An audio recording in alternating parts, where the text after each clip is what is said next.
Good evening. And just like that, we're back again on Here's the Deal. So Dr. Frank came on just as we were signing off, so we decided to come back on the air here and welcome Dr. Frank, and we'll visit with him just a little bit about his upcoming trip to North Dakota. First of all, Dr. Frank, how are you? I'm doing great, thanks. I apologize for all the confusion.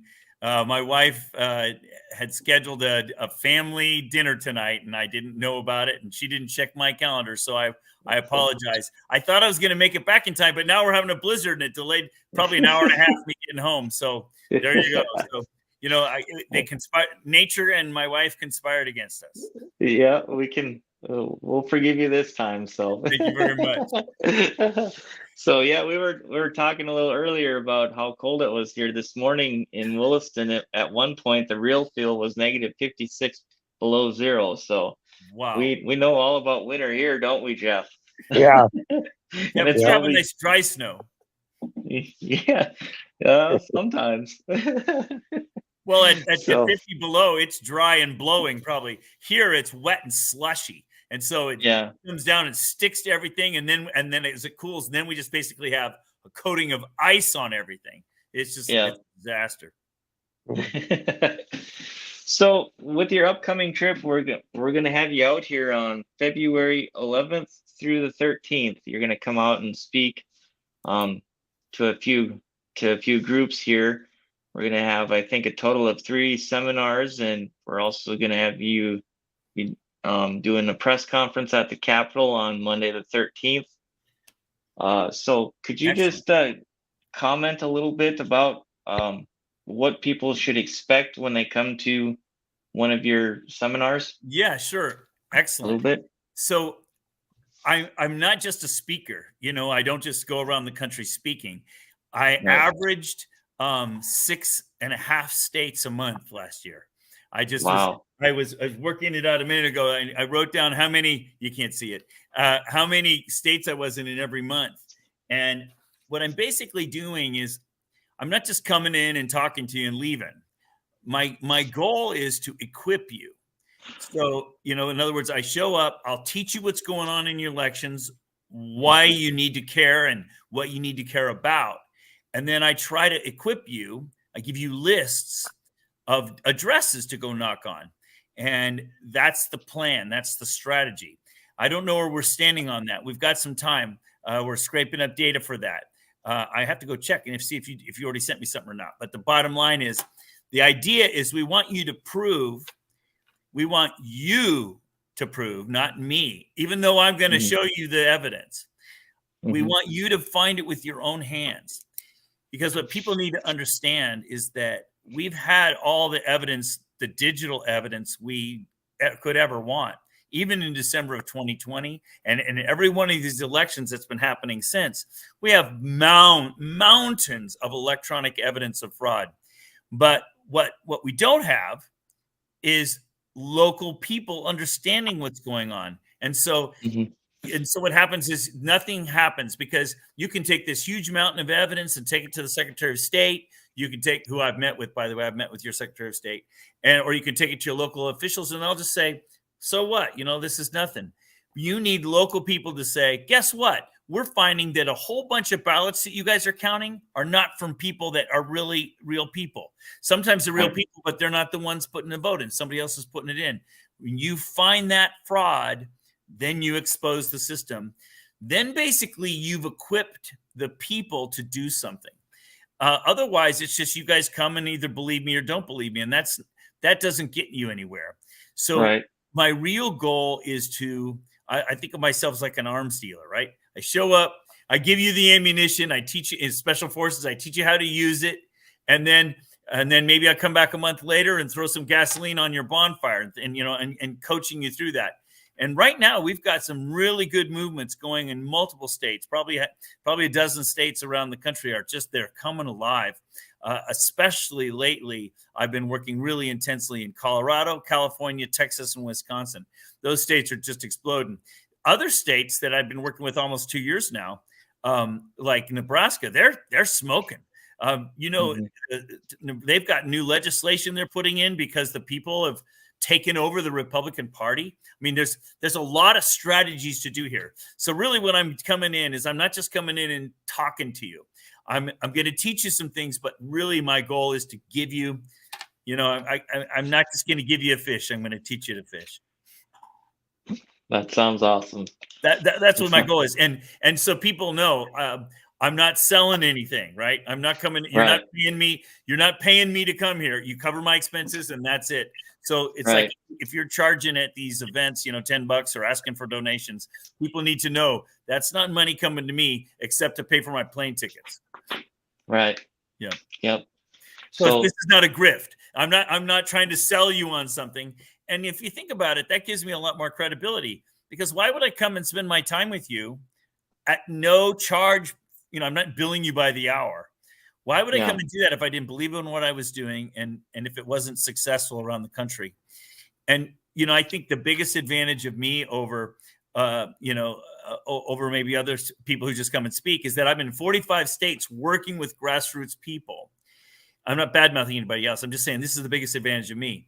I've learned mhm, what's working and what's not. And it's like I've refined a strategy, and I made mistakes at the beginning too. A lot of us did. We assumed right. if we got the digital data and digital evidence that we could change the world, but it doesn't work that Mhm. way. So the thing that I like about it is, the group that I'm involved with was founded just on this principle alone, with two guys who wanted to make a difference, um, and they knew that something was going on with the election. They just didn't know what. Yep. And so I'm very proud that the Sons of Liberty are sponsoring this and helping us get this together. Uh, we're going to have some informal meetings there as well, um, Excellent. where you're at, and then you're obviously going to speak as well. But this is what the Sons of Liberty was founded on: was two guys who wanted to get together and get people together to start taking, quote unquote, our state back. And I mean, I've seen a lot of that in the last couple of years. A lot of people are saying, let's take our state back. And here is an opportunity for people to get involved and actually do something about it. I This I is I love what you're saying. I'm sorry. Mhm. I full heartedly believe that. And that's, the last time we had you on the show, this is your third time on the show now. The last time that we had you on, Luke and I had talked quite extensively and about bringing you here again, and it has nothing to do with um, ourselves and everything to do with Yes. the message and actually doing something. So I am very looking forward to your visit and spending some time with you, Me too. um, and getting this stuff kicked off so we can do just that and do what's right for our state. So, you got anything to add there, Mr. I Magram? sorry. Uh, well, I just had a question from a friend, a mutual friend of ours, Steve Nagel, told me to ask if what we could do is do a challenge to the state, to the Secretary of State, and say, let's open this. This I don't know when we would do this, if we'd wait till the next election or what, but we'd open it up so that if anybody could hack the North Dakota election system and show evidence that they did it, then we would give them a reward for finding our weaknesses. Oh wow, you'd be given a lot of rewards. We would. So, You'd be but given, how would I go you'd be about given that? Do rewards I? to high school kids. You think so? I know so. So The elections. how would I go about doing that? We have legislative session coming up. Would I have to have a bill? I mean, I don't know how I'd even address that challenge. So, but we would have to wait till the next election, right? I mean, unless we set up a mock election. Well, I'll tell you honestly. Well, I'm always honest, but I'll tell you what's really going on is if I'm sitting in a room with the Secretary of State, he has security clearance sufficient that we can hack into his system live right in front of him. And I've done that with secretaries of states before. Including ours, correct? I don't think I've done yours directly. Okay. No, I met with him and he stood at the door with his knees knocking and he wasn't letting me in his office. That I believe. Yeah, he would, and he kept saying, and I kept saying, hey, I would be delighted. I brought my sensors with me and I said, I'd be delighted to show you that your machines are online. And he's like, oh yeah, well, we'll set up an appointment and you can meet with my people. But no way, that guy's not going to let us. You could tell he was putting up all the roadblocks to stop us from getting any access. But when you're not working with somebody at that high of a level, it's illegal to hack into the systems, but it's easy and high school kids can do it. So the problem with your idea of a challenge, I like the idea of a challenge. The problem is you're asking people to be criminals, and there can be, you'd have to have something set up in the challenge where it's legal. Yeah, we would waive any prosecution or any charges. Yeah. Just say it's open. You guys can try to hack it. If you can hack it and show us how you hacked it, you'll get rewarded with some kind of prize. Yeah, you'd have to give them amnesty, and that have to be part of the deal. Yeah. And keep in mind that that's just half of the equation. In other words, and this is why it's so important that I have a chance to teach you guys, because what happens in the machines isn't always nefarious. In other words, the machines are not always flipping votes. Most of the time, the machines are just reporting to the outside world what the tallies are and who has voted. Mm-hmm. That way, you know who's not voted, and the bad guys can then stuff ballots for the people who haven't. So really, it's both sides of the equation. So the real challenge is you need in-person voting. You can't have mail voting unless you have some way to have chain of custody on a ballot. Like, a person has to put a photocopy of their photo ID or something like that. And even then it's easy to cheat. So you see where I'm going? There's got to be, it's really two sides of the same equation. So just proving that the machines are hackable doesn't even solve your problem. It's a part of the problem, right, but it doesn't solve the problem. Right. Like, for example, you have 104% of your people registered.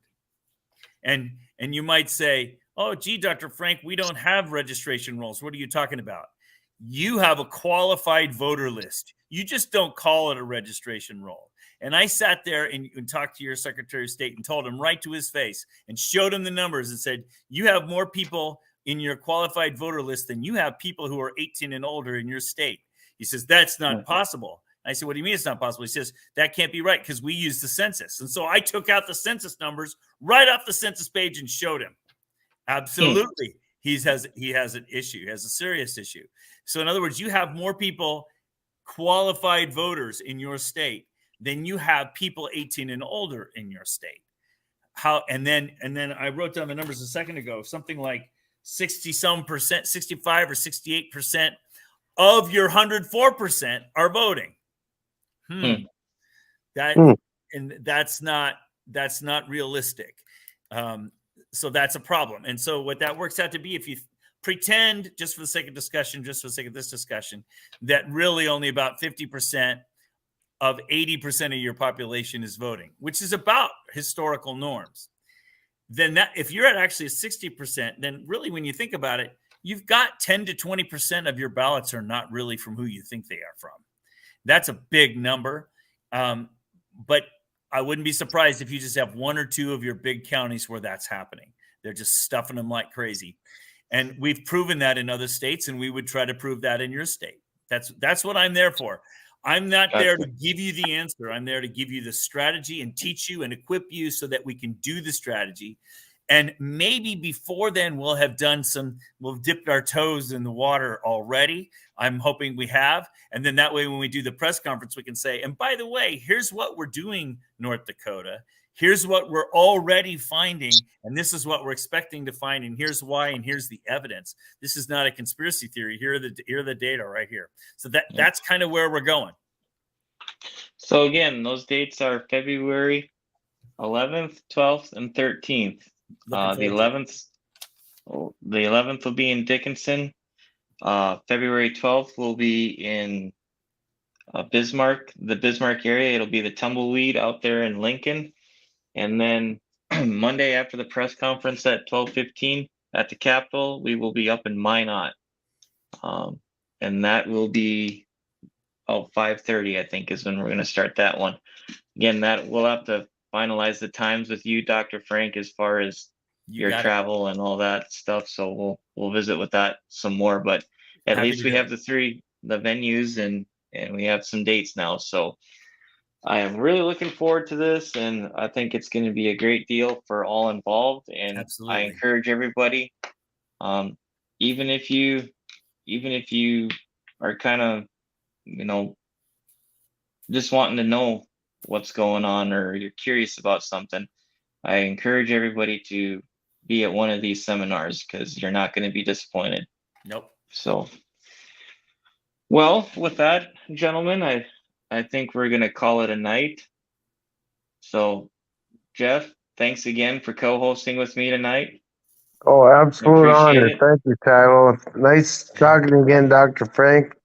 Wish you a Merry Christmas and a Happy New Year. Well, thank you. Dr. Frank, if you'll stay on a minute here after we Sure. go off air, I'll visit with you a little bit and we'll go Sure. from there. Okay. You got it. All right. Yeah, we'll Good see you night, guys. everybody. Yep. Good God night. bless. God Okay, bless. Bye.